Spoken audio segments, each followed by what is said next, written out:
Some of you are already chiming in on the next topic because it's in our caption today, and it's about Harvard University and the Black community wanting to have their own celebration, and people are in uproar about it. Some people are agreeing. Cornelia, I want you to go ahead and dive in on this story because you went to a university that celebrates the Black culture, and I want to talk about what that experience was like. Right, and how it can compare to a Harvard. So Harvard is now doing, and it's not. I saw a lot of comments. People were assuming that it's a separate commencement service. No, it's not a separate one. It's a service, a commencement event that basically celebrates people, a part of the diaspora, the African diaspora. And it's not saying, okay, so we're graduating on Sunday and then you guys are graduating on Thursday. Not segregating. No, it's right. just an event where you invite your family and friends. So you get it is separate though. It's just additional. But they're not boycotting. No, they're not boycotting. It's just a celebration where a lot of traditions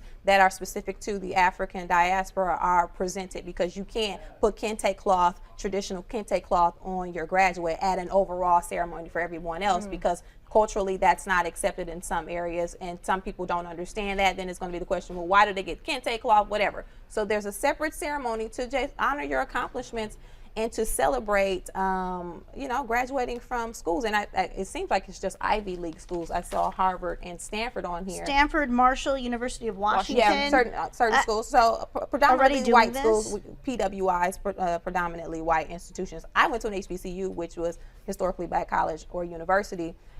Most of them are in the South, and they were created during a time when Black people weren't allowed to go to school. So we had to find means to educate ourselves. So we created institutions, and as the years went on in America with segregation and different things, Black people still weren't able to get into schools that were predominantly white. So these institutions are still in place. As a matter of fact, HBCUs graduate the most Black PhDs in the country. So they're needed, they're necessary. So I don't see anything wrong with it because it's not a separate ceremony. It's not like we graduating on Friday and you graduating on Sunday. That's not what it is. So they're still going to be a part of the overall commencement, but then this is just in addition to. Okay. I think this is, listen, if you more celebration the merrier in my book, right? And for me, being a Mexican American, when I went to USC, I was part of the Mexican American Alliance, and you're part of these celebrations where when it does come to graduation season, there are certain ceremonies. Maybe we didn't deem it as our own graduation, but there are ceremonies that happen, which is in that room was predominantly Latinos, and your parents come and your family comes, and it's celebrating your culture, something that we are so proud of and proud to be a part of. And in the Black community, it's the same thing. I guess people are having issues with, at least when I'm seeing the comments, well, if a group of white people were to do this and say that we're having a white graduation, what would America do then? Well, most schools do have white graduations. They're just called graduations because usually there aren't any Black people at all. So again, I get the logic, but when you think about what's necessary, and you think about segregation, especially at school at like Harvard. Harvard has a history of racial issues. Even like the last couple of years, all of the Black faculty in one particular building, they defaced all of the Black faculty, their pictures. So it's not about separating or being segregated. It's about embracing cultures and traditions that you were not allowed to embrace because you are now and you are here. And you got to remember, Black people being in America, we weren't designed to go to college and be educated. And Sunny brought this up on The View a couple of days ago. She said going to college and graduating, it's a spiritual thing for Black people, because again, we weren't designed here to be educated. So for us, it's bigger than just receiving a diploma and getting your degree and walking off stage. It's different. Let me ask you this, and I don't disagree. I think that this could be a really wonderful thing. I didn't realize that there were certain traditions that couldn't be exposed necessarily at most ceremonies, most graduation ceremonies, and that they would have to be reserved for a separate thing. To avoid the conversation of something like this turning into the African community is segregating themselves by doing something like this. They are asking for division. They are creating division by doing something like this. To avoid that, should we allow those cultures and traditions to happen in the bigger ceremony? And so everybody can see that this is something that we are going to see your culture as part of the big event that everyone's allowed, rather than saying, don't put it in the big one, have another one. Well, I mean, you could do that, but again, then you would have to think about, you have to take the time to educate everybody and to make people feel comfortable, because just walking in with an afro, people are like, well, why do you have that big hair? So then you're going to insert different types of things that celebrate a culture. Somebody's going to be uncomfortable either way. But I remember you telling us, and you've said this a lot, and I totally agree. You said, the reason why people are racist or sexist or gender specific in what they think a man and a woman in marriage or whatever is because they aren't informed, because they aren't educated, because they're not exposed to it. So shouldn't we then look at this as an opportunity rather than saying, let's just keep it separate? Why don't we start having those conversations about, all right, so let's educate everyone? Well, I think, but again, there's a quote that I see often, and it says, it's not the job of the oppressed to educate the oppressor. It's not. Okay. It's not your job to do that. So whose job is it? Each individual has access. We all have access to the same information. We all have access to the same library, same books. We all can meet the same type of people. It should not be on a certain group to go out and to make sure that you feel comfortable about something that we are doing or that is specific to our culture. That's not my job. Yeah. You can do it if you want, but we shouldn't be put in that situation. We shouldn't be put in that situation. And again, this isn't just a black thing. People of other cultures do this. There's Asian American groups on certain campuses that have different celebrations. You see, if you are a Hawaiian, they have leis and they do certain things. It's cultural aspects, yeah. So I don't see anything wrong with it, because it's not like saying, so we're going to graduate on Friday, but y'all can graduate on Sunday. That's not what you're not is. boycotting it. I mean, you go look into the world of journalism. I'm part of it, the National Association of Hispanic Journalists. You have the National Association of Asian Journalists. I mean, the black community has one as well. In any aspect in lots of careers, there are those different departments within, if you want to call them that, where they celebrate culture. And again, more celebration the merrier.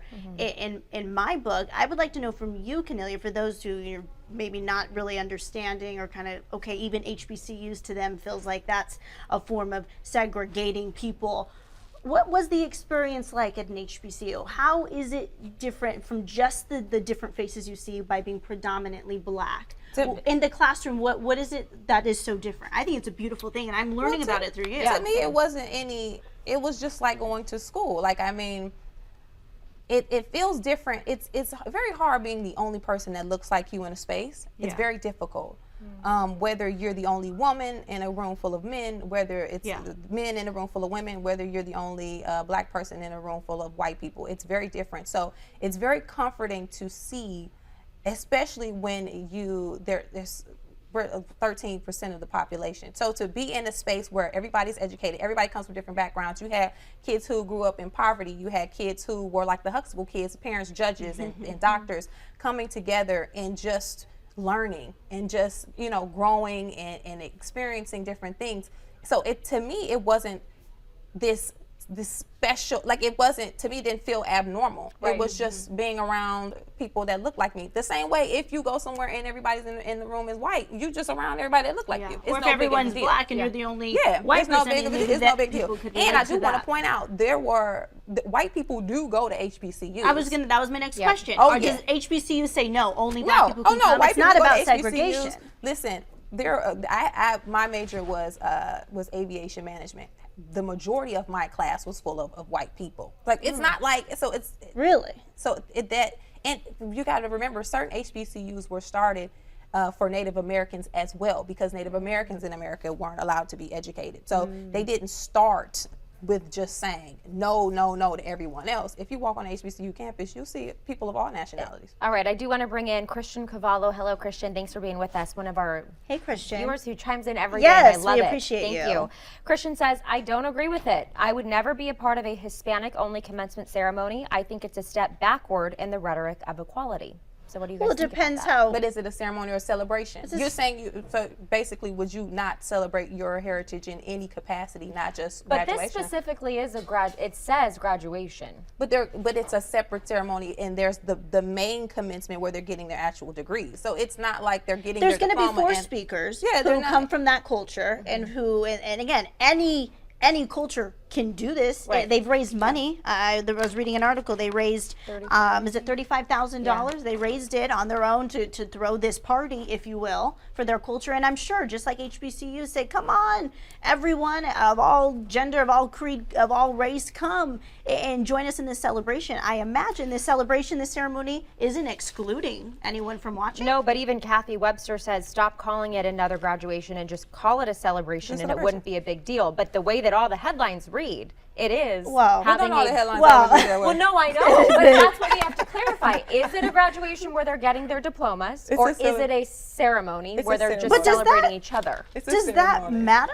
But that's what Cornelia is saying, is that it's not a separate graduation. It's not like they're not. It isn't. They're saying it's not they're boycotting the graduation. Yeah. Whether they get the diploma or not, I don't know why someone would care about that. I mean, I don't understand what graduation is a celebration. It is. I think the confusion comes, though, in are they calling it a graduation ceremony that they are not going to be a part of the main graduation, which it sounds like that's not it. Yeah, no, this is a separate one just to celebrate, being one of the very few people of color that go to a Harvard or a Stanford or the other institution that they named, and sharing your experience with your family, your friends, being proud as a community, because it takes a village. So your aunties and them, everybody can come, and you put your kente cloth stole on, and it's a moment that you share with your family and your community.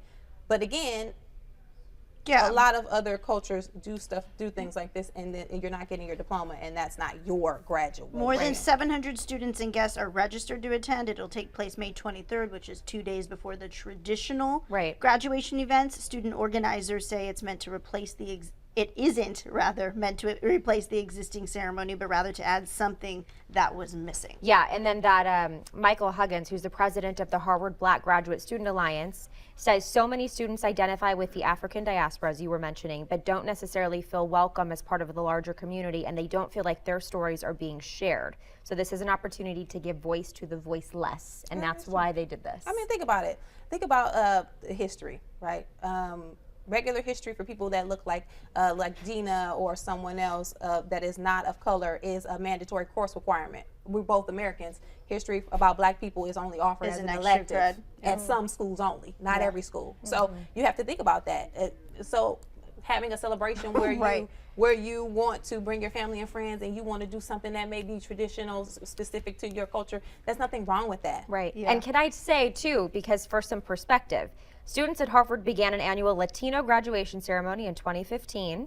The University of Delaware held its first ceremony for LGBT students this year. That's what I'm saying. It's more celebrations the merrier. Right. And you can attend all of them, or you can attend none of them if you want. You don't even have to attend your own graduation. It's not, I just think when we step back and look at it, sometimes I feel as though we got to make it a headline because we know it'll stir up some controversy. Instead of looking at it as, it's just another celebration. And if you want to start your own celebration for people with brown hair, by all means, start it. Yep. And if you raise the money and you have people who are registered to attend, okay. I just don't see why we have to be so nitpicky. Let those who want to celebrate their culture celebrate it. Well, and then too, L. Joy says to stop living in the past. It's not the past. Oh, is she talking about saying we were? Listen, hit me up offline, and I have some books I can recommend, or some articles, or some pieces of information if someone isn't clear about anything that we discuss here. Because again, at the end of the day, we just want people to understand where other people are coming from, and it's about growth and moving forward. So with that said, again, if anybody wants some literature, hit me up. Yeah. All right.